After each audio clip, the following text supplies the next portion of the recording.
जी हाँ, एक बार फिर से स्वागत है हमारे चैनल पर। हम मिथिलांचल संबंधी विविध गतिविधि के खबर लेकर आते हैं और खास करके मिथिलांचल का जो शुभ समाचार होता है वो लेकर आप लोग के बीच आते हैं।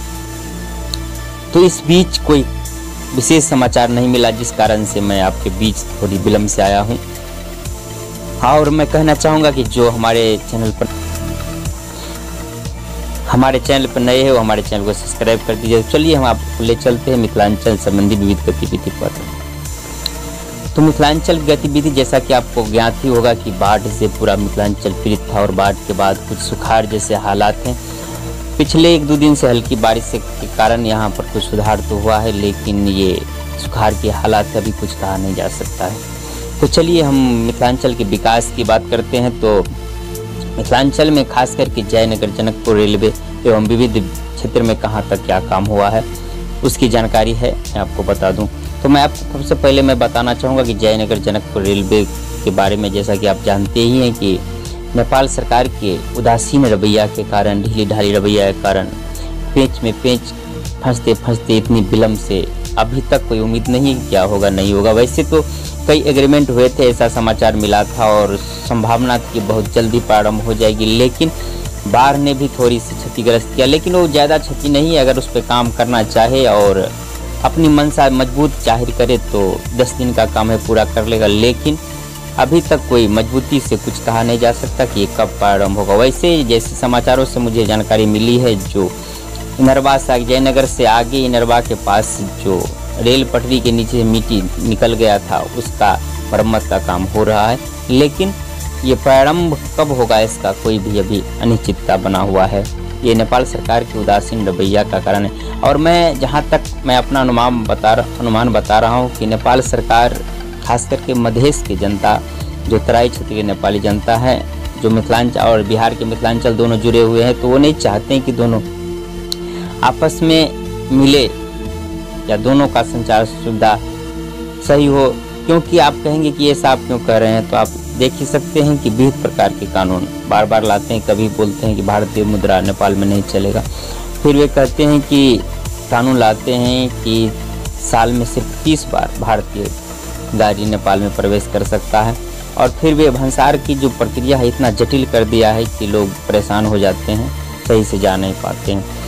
उतना ही नहीं, जो मधेसी पुलिस थे नेपाली बॉर्डर पर, उसे ट्रांसफ़र करके सब बाहर के पुलिस ला कर रख दिए हैं। और जो भारत के बाज़ार में आते हैं नेपाली नागरिक को बताते हैं कि अब थोड़ा बहुत भी सामान ले जाना में परेशानी बहुत हो रही है, ले जाने से मना करते हैं, नहीं ले जाने देते हैं।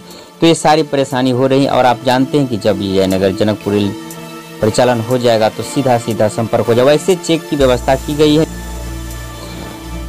कस्टम कार्यालय अलग से स्टेशन के ऊपर रखा गया है और नेपाल भी अपने हिसाब से चेक करेंगे। फिर भी इसके ऊपर उदासीन रवैया नेपाल सरकार के, आप जानते हैं कि इसे 18 में ही चालू हो जाना था, लेकिन 19 भी समाप्त होने जा रहा है, लेकिन अभी कोई उम्मीद नहीं है प्रारंभ होने का जयनगर जनकपुर रेलवे। और ये विविध प्रकार के पेच में पेच फंसते जा रहे हैं। उसके विपरीत आपको जैसा कि मालूम होगा कि भारत से नेपाल का पाइपलाइन 10 सितंबर को प्रारंभ हो गया। इसका शिलान्यास पिछले 10 अप्रैल 1918 में हुआ था। मोदी जी और ये संयुक्त रूप से किए थे, लेकिन उनको 30 महीना में समाप्त होना था। इस परियोजना को जो जोर शोर से दोनों सरकार ने तेजी दिखाई और सिर्फ 15 महीने में ये काम समाप्त हो गया। खुशी की बात है कि इतनी अच्छी से काम हुआ। लेकिन उसके विपरीत ये जो रेल परियोजना है 2012 में ही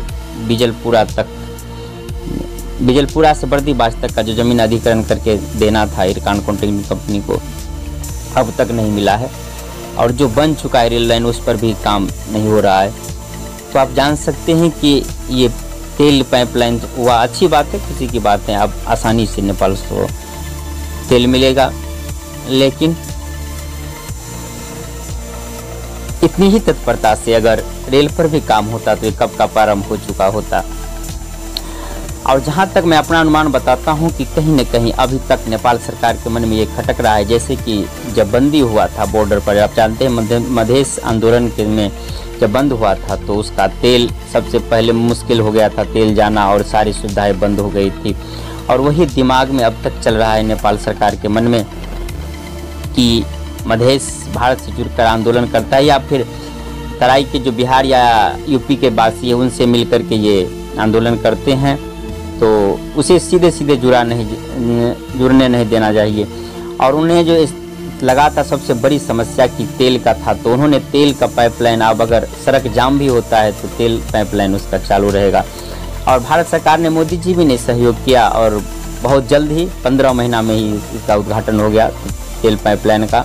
ये तेल पाइपलाइन मालूम होगा आपको, कि जिसे मालूम है उसे मालूम ही होगा, लेकिन नहीं है तो मैं आपको जो बना दूँ कि मोतिहारी से अमलेखगंज नेपाल तक ये 69 किलोमीटर लंबा तेल पाइपलाइन एशिया का ये पहला अंतर्राष्ट्रीय तेल पाइपलाइन है। 10 सितंबर को ये वीडियो कॉन्फ्रेंस के द्वारा मोदी जी उद्घाटन किए। उसमें सामने नेपाल के भी प्रधानमंत्री एवं गणमान्य मंत्री थे और उन्होंने खुशी जाहिर की मोदी जी इसका उद्घाटन करते हुए वीडियो के माध्यम से। और साथ ही मोदी जी अपने भाषण में नेपाल जयनगर जनकपुर रेल के बारे में कुछ तो नहीं बताए, लेकिन संकेत में ये जरूर कहे कि आपने आमंत्रित किया है आने के लिए, तो हम बहुत जल्दी नेपाल आएंगे। लेकिन ये आमंत्रित किस लिए किया गया है ये कहना मुश्किल है। हम उम्मीद करते हैं कि जिस प्रकार से ये तत्परता से ये काम आरंभ हुआ है, तेल पाइपलाइन चालू हो गई है, इससे नेपाल की जनता को भी सुविधा होगा, क्योंकि इसमें जो खर्च ढुवानी का आता था वो कम हो जाएगा और इससे पेट्रोल की कीमत भी कम हो जाएगी और इससे नेपाल के आम जनता को काफ़ी सुविधा होगा। ये खुशी की बात है। लेकिन इस दूसरी तरफ मिथिलांचल के विकास के लिए इस रेल को भी चालू करना चाहिए और हम आशा करते हैं कि जब मोदी जी शायद अब आए नेपाल तो इसका उद्घाटन बहुत जल्दी करें। उधर दूसरी तरफ जयनगर से दरभंगा समस्तीपुर के बीच बिजली वाली रेल का काम चल रहा है। बहुत जल्दी बिजली वाली रेल प्रारंभ हो जाएगी। दरभंगा के एयरपोर्ट जो जहां से उड़ान का प्रारंभ होने वाला है वहां भी काम तेजी से चल रहा है। बहुत जल्दी दरभंगा से हवाई सेवा जो मिथिलांचल का ही अंग है, मिथिलांचल से प्रारंभ हो जाएगा। ये सारी जानकारी हमें अभी शुभ समाचार के रूप में मिला है और हम उम्मीद करते हैं फिर से कि बहुत जल्द ही जयनगर जनकपुर रेल सेवा भी प्रारंभ हो, जो सीधे सीधे मिथिलांचल के लोग, भारत और नेपाल जो दोनों मिथिलांचल के रोटी बेटी का रिश्ता है, आसानी से आ जा सके और प्रारंभ हो। अभी के लिए बस इतना ही। जय मिथिला।